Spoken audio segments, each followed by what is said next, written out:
Thank you very much. I don't know whether we are able to go on the miracle mission, but we will go on the mission, all right?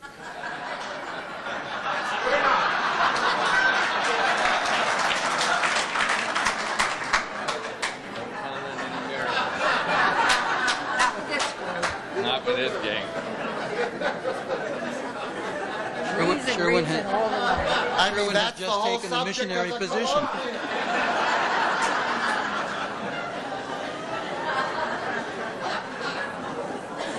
Now, I want to tell you about one of my favorite cities. I've never been there. I saw the steps from a boat, a ship.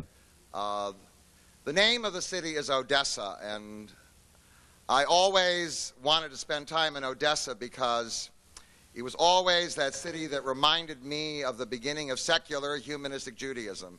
Any Jewish intellectual who wanted to find some refuge as a radical somewhere in the Russian Empire ended up in Odessa. And I was looking for years for a book about Odessa that would allow me to understand that place. How many people here have families who came from Odessa? Oh, geez, Steve. Well, I found a book that was written in 1985 called The Jews of Odessa. And it was written by a man who I thought was brilliant after I read the book. His name was Stephen Zipperstein, and so I was hooked. I waited for the next book, and the next book was about one of my favorite people, one of the leaders, founders, if you will, of secular humanistic Judaism, one of the seminal figures who appears in our great anthology. His name was Asher Ginsburg, changed to Achad Ha'am. His last name wasn't Ha'am. Okay. And so I read The Elusive Prophet, and now I knew. This man is smart, he has something to say, and he says it well. And also I was aware that the journal, The Jewish Social Studies, was edited by Stephen Zipperstein, and I realized that I had encountered through my reading somebody who was brilliant and articulate, and as I explored, had an incredibly important reputation as an historian in the Jewish world. He grew up in Los Angeles. He's actually a native of California, a very unusual thing. It's easier to find natives of Odessa than natives of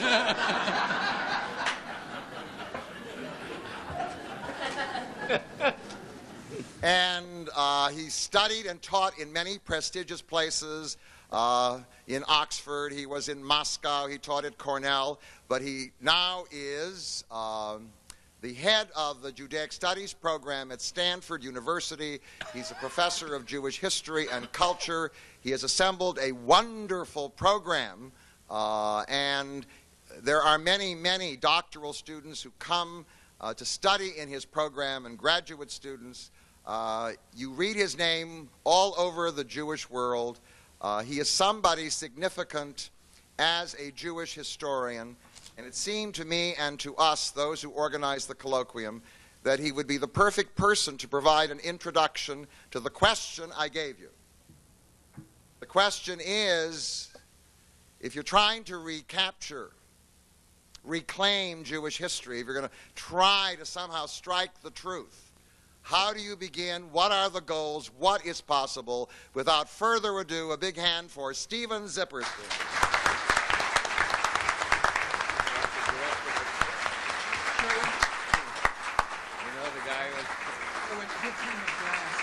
Give him one of the glasses of water.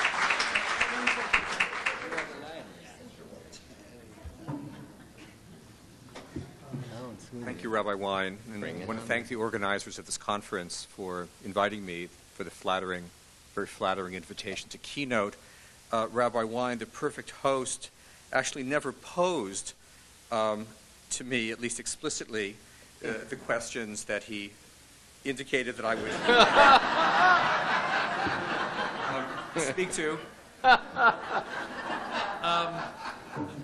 Hopefully, in a rather roundabout way, I will. I also feel a tiny bit uneasy about not seeing the faces of my colleagues and friends, and so I may, on occasion, turn my neck, and if so, please forgive me and do forgive my back.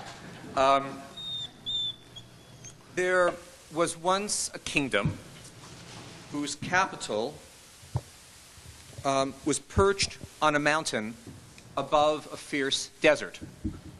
It produced, much like its neighbors, its share of stories about the origins of the world, its heroes and villains, its disasters and triumphs, the happy and furious interventions of God. Its belief in one God, once this belief coalesced, that is, set it apart somewhat, but this people was known to the extent to which it was known outside its immediate borders, mostly as a warlike people, awkwardly situated as it was along the route of invading armies. The intrusions of the larger world was in the end a curse and a blessing. Repeatedly, such incursions led to the disruptions of the lives of the people of Israel, the eventual disappearance of the so-called 10 tribes. It pitted the remaining Judeans rather unequally against Greeks, later the Romans too, who nonetheless had mostly complimentary things to say about the people of Israel. To be sure, the Greeks also had some rather unkind things to say, but these weren't drastically different from what they said about others. The intrusions of these grander empires played a major role, however, in thrusting this otherwise small, otherwise rather undistinguished people, by the standards of the day that is, into the larger world. It also helped make some of their internal religious debates, which is precisely what originally, at least, the difference between that Jew named Jesus and his critics amounted to, into the central spiritual concerns of the Western world. And aspects of these debates over the prerequisites of piety, salvation, goodness, the nature of God's law, would come to define the thinking of much of the Western world for the next 2,000 years. Indeed, among the most resonant images in the Western world would eventually be a Jew bleeding on a cross, crucified, as many long believed, by Jews. It is not that this always would inspire hostility, but it meant that Jews were, in one way or another, now thrust near or into center stage, and in ways that would never have been predicted before, and that had little to do, on the whole, with their actual numbers, with their objective influence, with their actual lives. It was rather their mythical lives, as embodied in sacred text, in resonant image in the imaginations of much of the world, that tended most vividly to represent them. The words Jew or Pharisee would come to evoke for many the most readily accessible images of betrayal, of spiritual blindness, of the limitations of soul and imagination. These terms would also spark a fascination with a people whose stories of origin were now willy-nilly also those of much of the rest of mankind. The tales of this people, not all that dissimilar in content from those produced by others of the same region, now came to define Western culture long after Jewry's cultic center was destroyed and this people dispersed. In this introductory lecture, I'll seek to identify a cluster of themes. As I follow this culture, I use interchangeably the terms civilization, culture, people, from Judea to Babylonia, from the shores of the Black Sea, where ancient Jewish communities sprouted up before the beginning of the Common Era, to elsewhere in Europe, to northern Africa, to Asia, and eventually to the Americas. I'll blend analysis of history and faith, the two much intertwined in the past and present of this people, high culture, everyday life, language, and other artifacts of material existence. I will also, at the end of this talk, reflect on why it is that history ought to matter to us. It matters, as we'll see, not the least of which because it helps us understand better our own often unarticulated sense of the world, our assumptions about ourselves, our kin, our loved ones, our enemies, our assumptions about loyalty, work, death, about our most intimate reactions, which are, as we're reminded, shaped by forces larger than ourselves. It should not be seen as an exercise in narcissism or an excessive preoccupation with self to acknowledge that our interest in the past begins as often as not with ourselves in the present.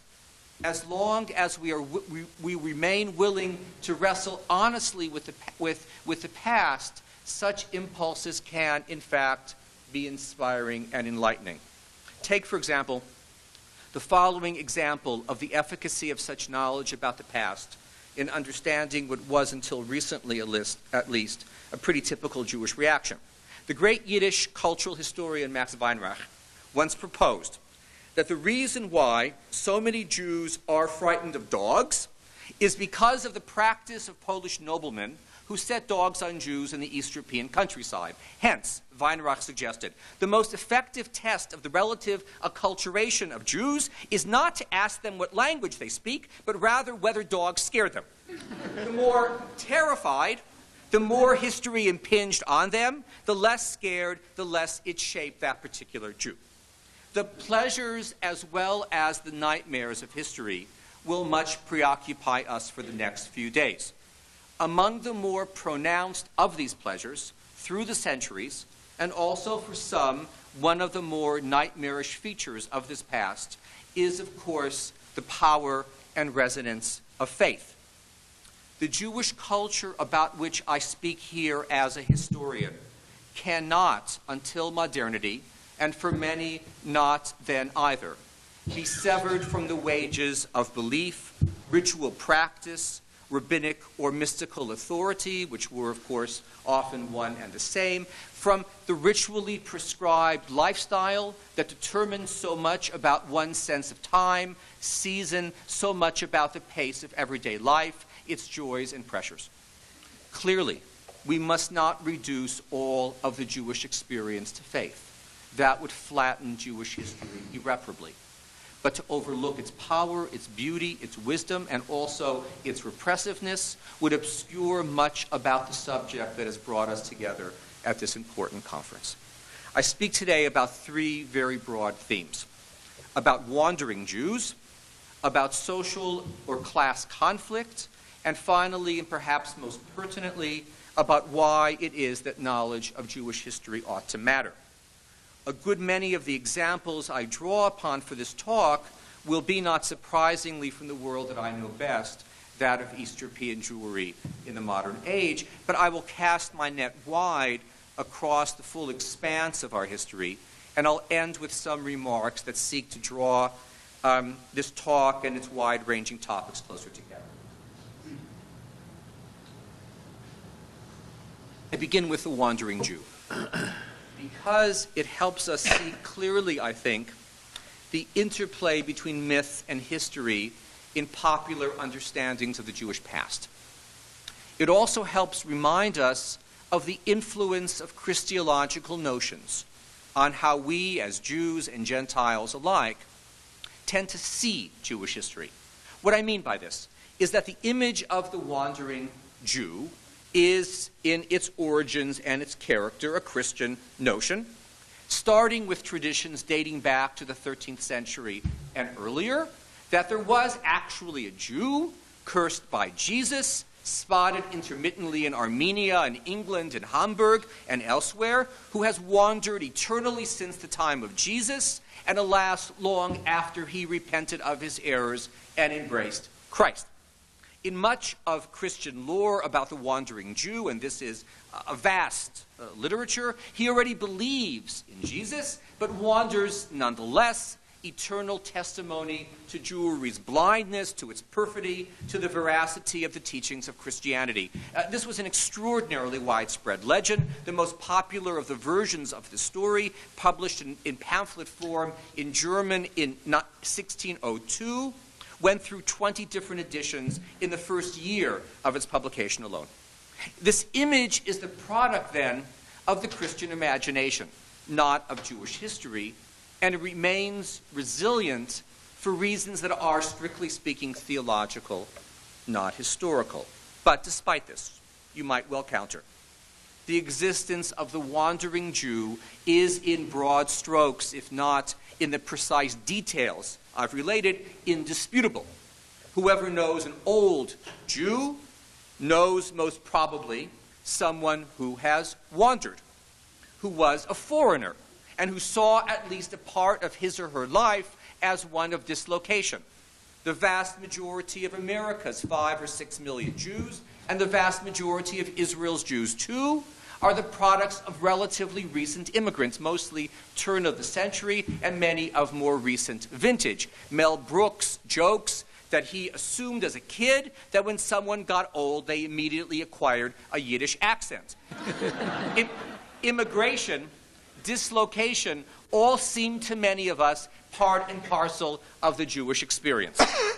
And this image is, or so it would seem, tragically pertinent to Jews throughout their experience. Think of the repeated expulsions of European Jews, starting with the 1290 expulsion from England, the Spanish expulsion, the Khmelnytsky pogroms of the mid-17th century, which caused so much of the Jewish community of the Ukraine to flee for their lives. The image of the wandering Jew would appear to be, in this respect, as old as history itself, and this poor but spiritually rich wanderer even found his way onto Broadway, dressed as a fiddler, canonized as one of the outstanding emblems of Jewish life across time and space.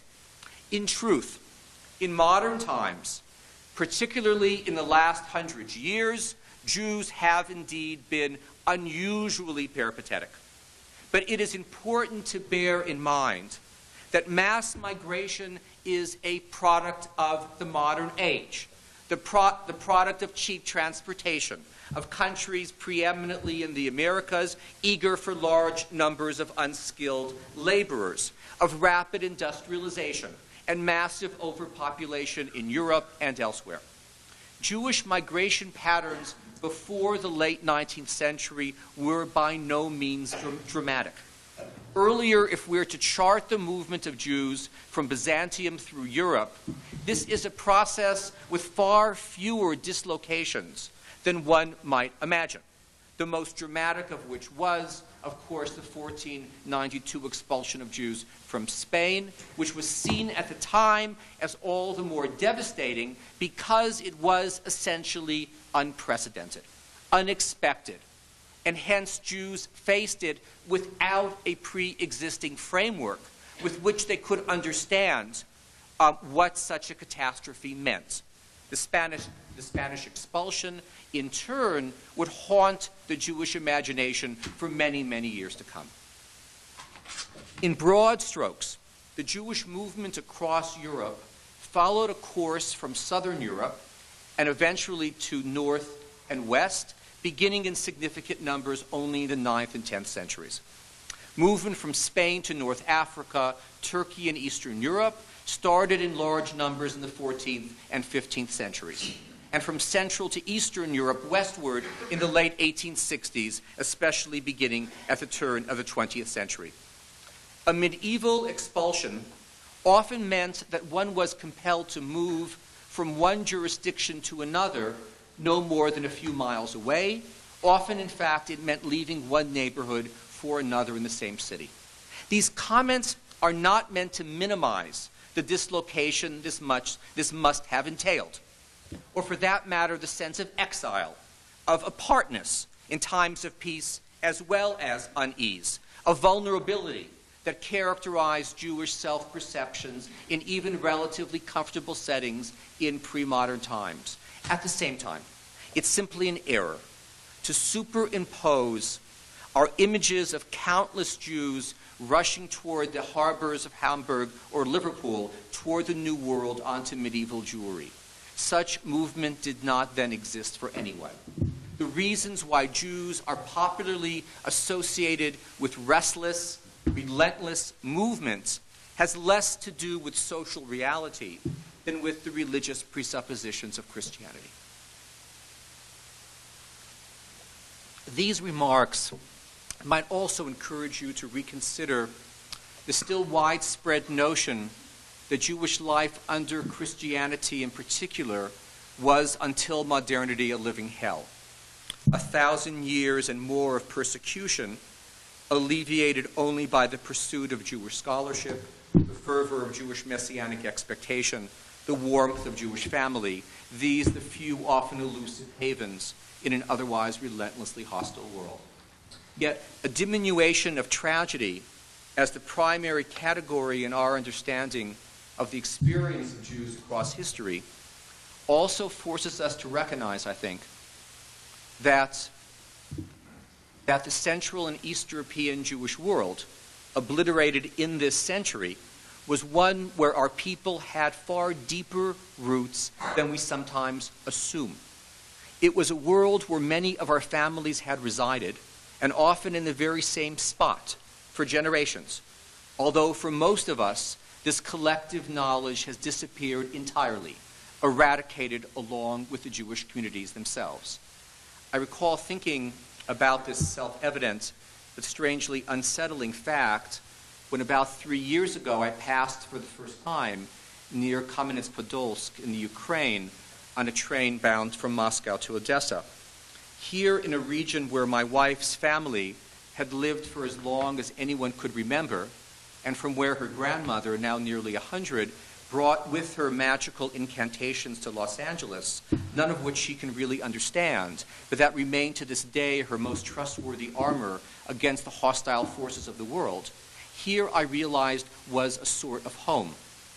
I remember thinking at the time, only half fancifully, about how I now better understood why the pioneering songs of the East European Chalutzim to the land of Israel tended to be so sad. These women and men had forsaken this gorgeous land, this stunning countryside, punctuated by whitewashed towns with their healthy-looking, often quite beautiful Ukrainian women. A landscape that seemed, as unlikely as this might appear, painfully familiar, so familiar that it hurt to look at it, since its towns, Kamenets-Podolsk, Zhytomyr, Berdichev, once synonymous for Jew and Gentile alike with Jewish life, were now and would always be empty of Jews. Neither when they wandered, nor when they stayed put, were Jews quite as peaceful or cooperative with one another as is sometimes assumed. We move now to our second topic. The themes of social and class conflict in Jewish history will, I suspect, be given a new lease on life in the near future. I'll suggest why momentarily. This in contrast to the overriding premise of much of the now standard existing Jewish history that has tended to emphasize consensus and cohesiveness in Jewish community life. Both Selo Baron and before him the distinguished historian Simon Dubnov devoted much of their considerable energy and erudition to writing about Jewish communal cooperation. The impact of Zionism, too, tended to solidify much the same consensual understanding of Jewish history.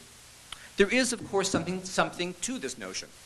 The persistence of Jews in history would have been inconceivable without considerable mutual cooperation across social, class, cultural, linguistic, geographical boundaries. Baron, for example, argued in his monumental social and religious history of the Jews how Jewish urbanization rates, migration patterns, even economic activities ought to be understood as international phenomena.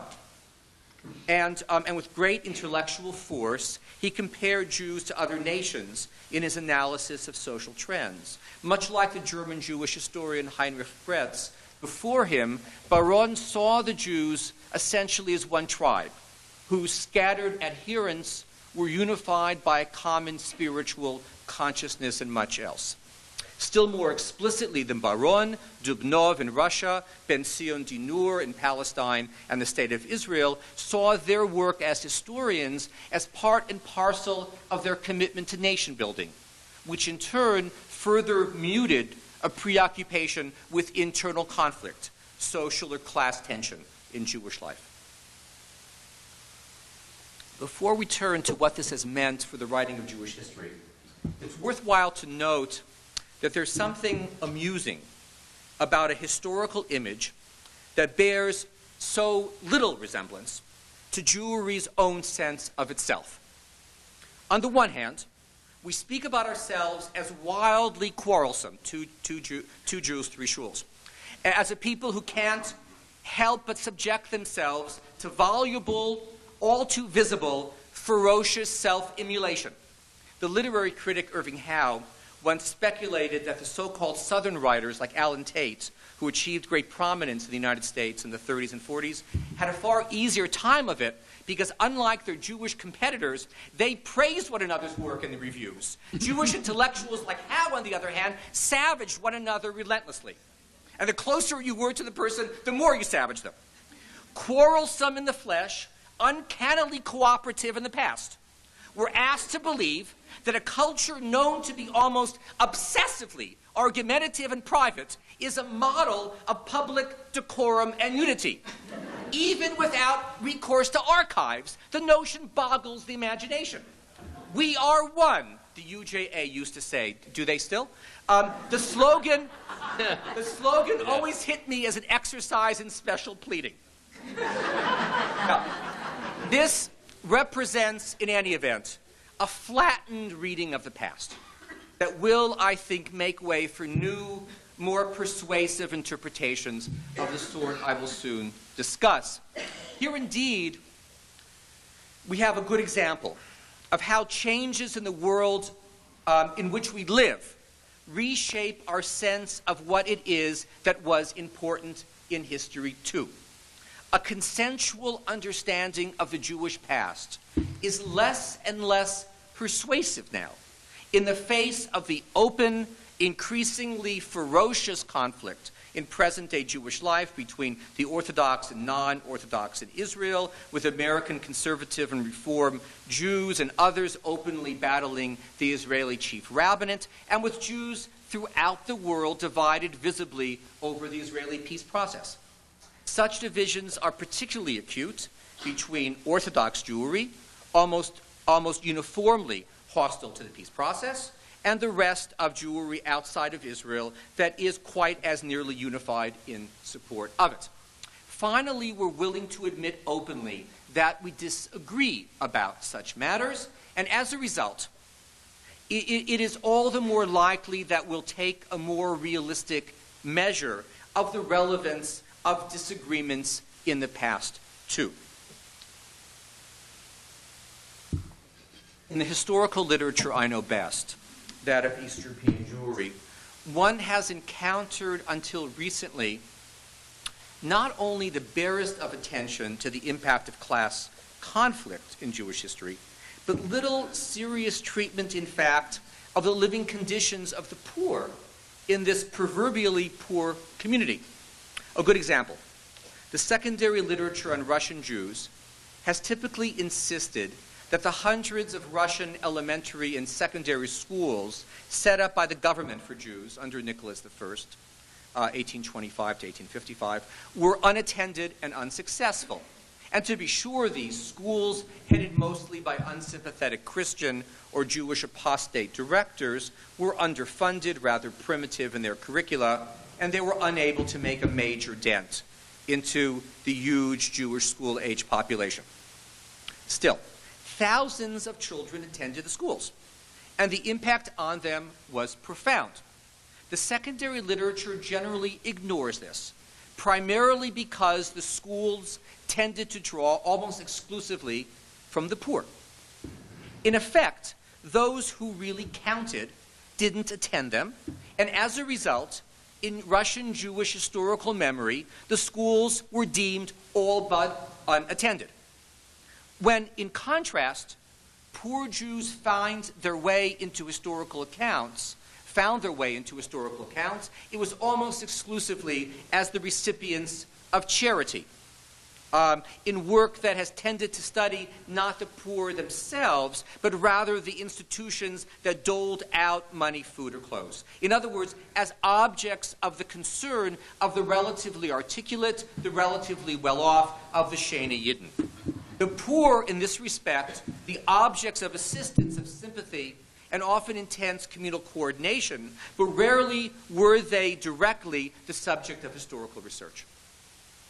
Much of our sense of the lives of Jews in this region is based, in fact, on those of the Shene Yidden.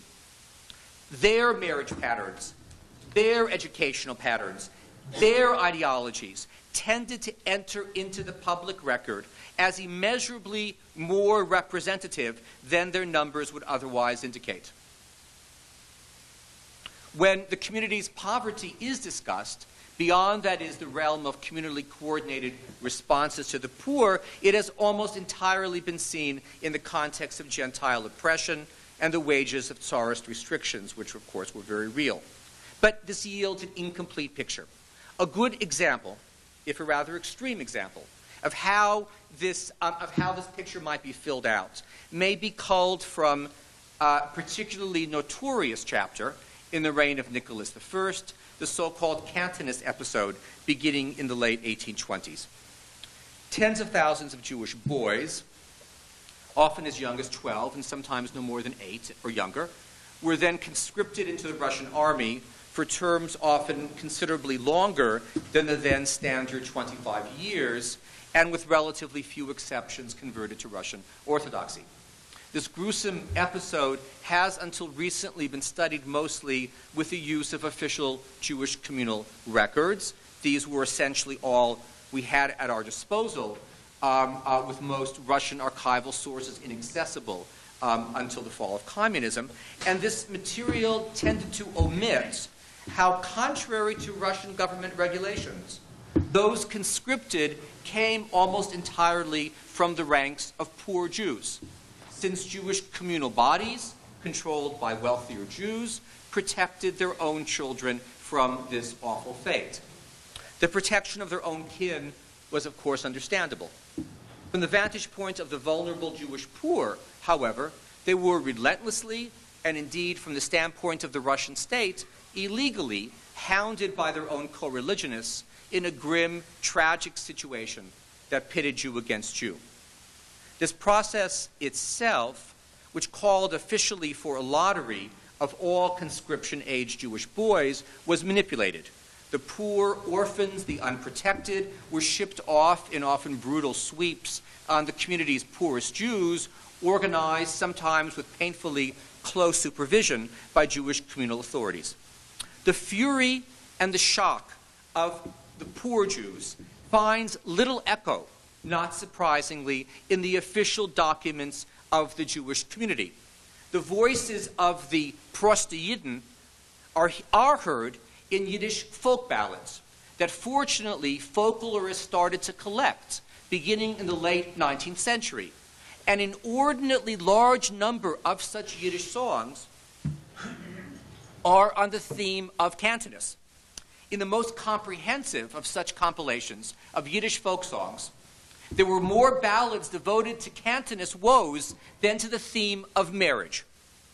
Such songs were anonymous, furious, acutely conscious of divisions between rich and poor, and the nexus between poverty and the horrors of military conscription. The Cantonist system was abolished in the mid-1850s, but some scholars of Jewish socialism have argued that recollections of its abuses in Jewish communal life may have influenced the readiness of at least some poor Jews in the 1880s and 1890s to be engaged in radical politics. Conflict. Conflict has been underplayed until recently in a Jewish historical literature that, with important exceptions, has tended to stress continuity, consensus, agreement across the expanse of Jewish life.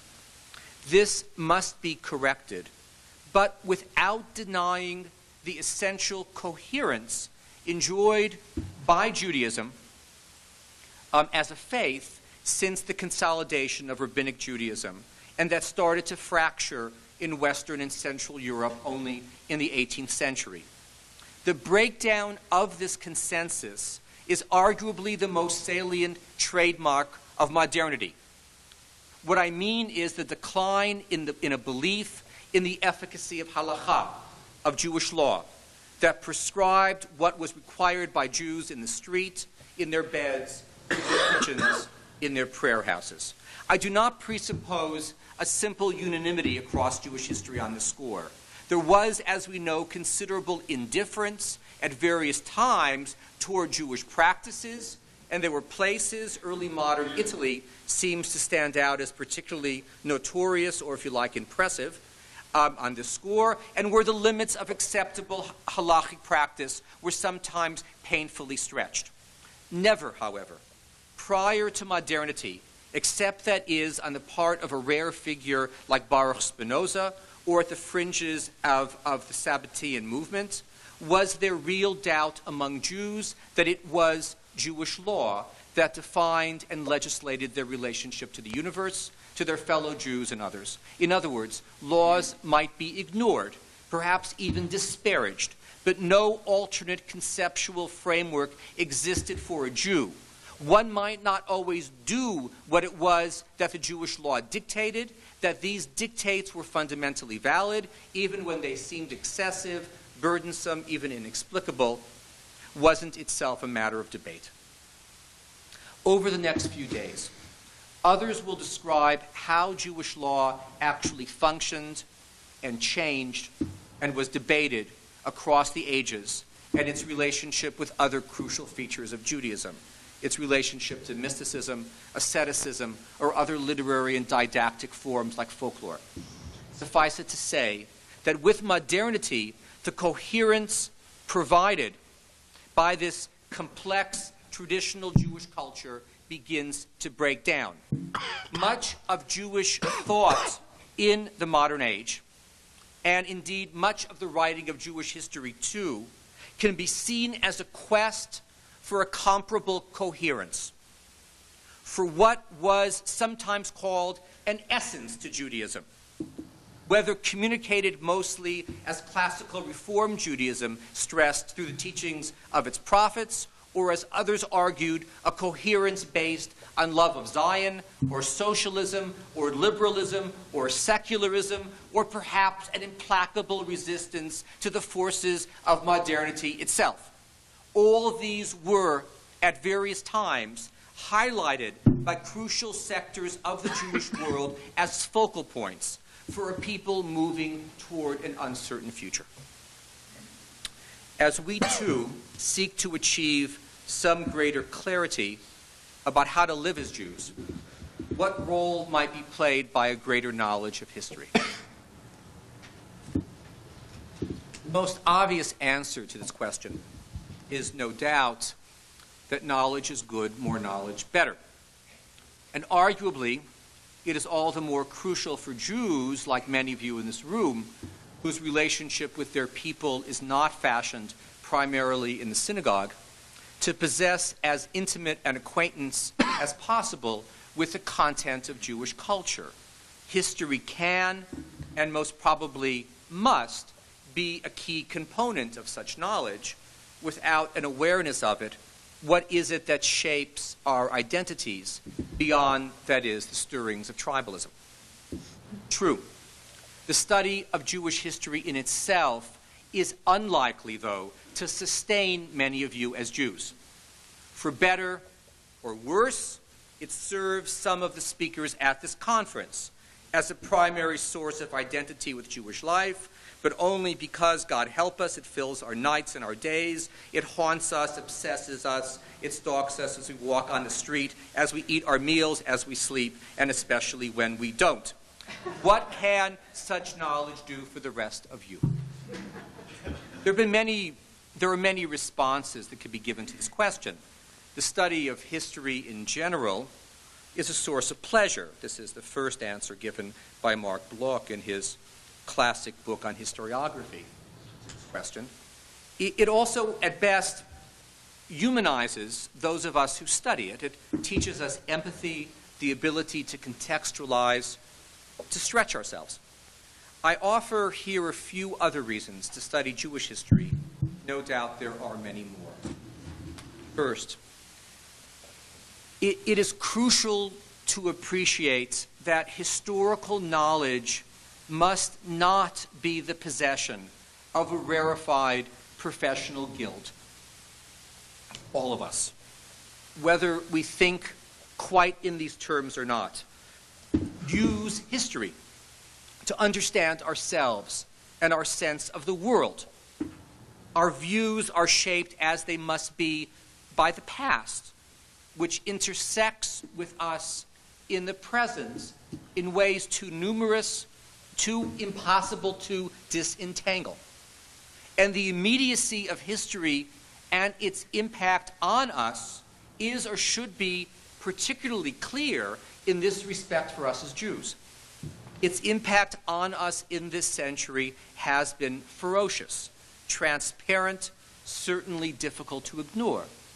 It was, for many of us, little more than the often casual decision taken by a grandparent or parent that determined that our birthplace was Detroit or Los Angeles, not Warsaw or Odessa. A choice that shaped in the most immediate and obvious way how we've lived our lives. History has, in this century, tended to overwhelm us as Jews with its horrors. It has also provided us in our lifetime its share of wonders like the creation of the State of Israel. To live as we have in such proximity to these events and remain immune to the allure of historical knowledge and its efficacy in appreciating the world around us would be little less than astonishing. Second, historical knowledge ought to provide us with a clearer, more vivid sense of the range of opportunities in Jewish life. It is difficult, for instance, to sustain an argument for the static, unchanging nature of Judaism through time when confronted with its historical changes, which indeed is one of the reasons why history, not philosophy, has served as the central vehicle of modern Jewish thought. Geiger in the Reform Jewish movement, Heinrich Gretz for the historical school of Judaism, later named conservative Judaism, but note the movement's original designation, were themselves both distinguished historians. History retains a comparable significance, too, in the ideologies of Dubnov, Hara'am, Yecheskel Kaufman, and their heirs, their students, their critics. Finally, history provides us with information of a collective nature that can help illuminate other intimate aspects of ourselves, our temperaments, even our bodies. Alas, the absence of such knowledge can be numbing. I've often thought about this with regard to the implications of the widespread collective amnesia that exists among so many of the descendants of the East European Jewish immigration to America about life in the Old World. So often their children, including, I suspect, some in this room, were told nothing or next to nothing about this past, which no doubt in a liberal American context was a past that would have seemed bizarre or unpleasant to relive, especially since the material lives of most immigrants did not dramatically improve in the first generation in the United States. The consequent silence, the often willful ignorance about Europe that was bequeathed to so many of their children, the lack of knowledge about so many basic details of life, birthplace, relatives left behind, occupations, all this lost so rapidly in the span of a mere generation, represents, in my mind, a vivid example of the underbelly of historical amnesia, its awful numbing cost. It's difficult to assess its impact on our lives, the gaps it has left, the hunger it has produced. This conference is designed, as I understand it, to challenge such silence. What we talk about here ought to prove both intellectually engaging and also existentially bracing, even essential.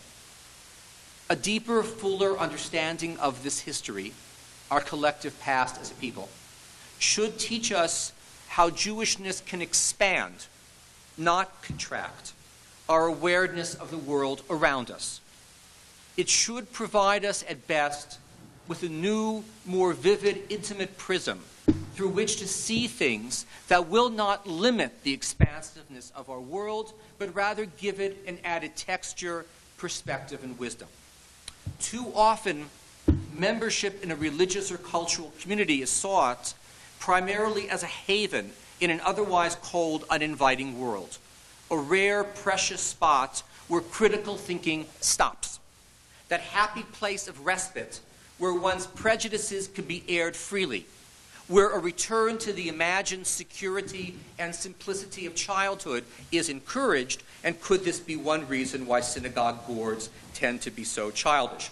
I debated whether to keep that in, take it out. I stayed with it. If you want, you can edit it out of the synagogue boards. A vivid, engaged knowledge of Jewish history should undermine all attempts to make out of Jewishness something easy, something safe, something uncontested. If our Judaism is to be meaningful, it must be demanding, intellectually complex. Our relationship with this culture and the knowledge it imparts must at times be uneasy. Our relationship with anything we love and claim for our own must be intense if we are to take it seriously. Nothing, and with this I conclude, should be simple about our Jewish cultural quest. Judaism should provide us with comfort, but not simplicity, with good, sharp questions to ask about life, but most probably with few definitive answers. Judaism can and should be a source of joy, but not smug satisfaction. Let us use the next few days to learn deeply about our culture, its achievements, its debacles, its potential as a source of wisdom.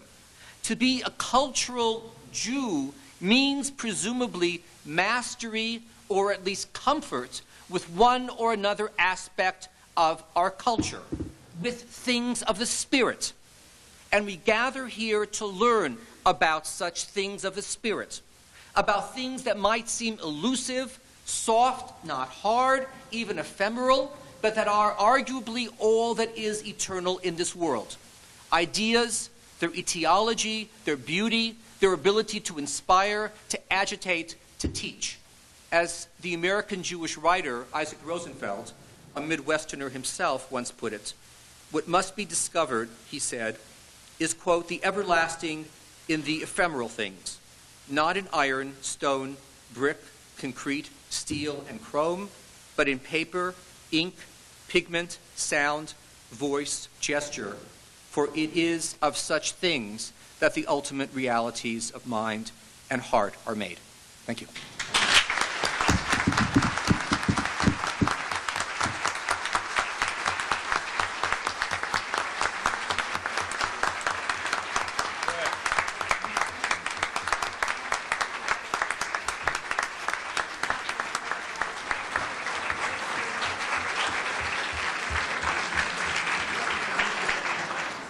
Thank you. That was a splendid beginning and a perfect introduction to the weekend together.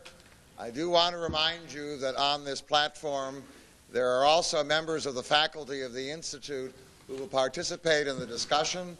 They are our Associate Dean, Martin Koch, and also a distinguished faculty person, Renee Kogel. I want to say that there is food. There is a reception for you and for our distinguished guests, for all of us, and we hope that you will remain. It has been presented and created by an important committee in this congregation.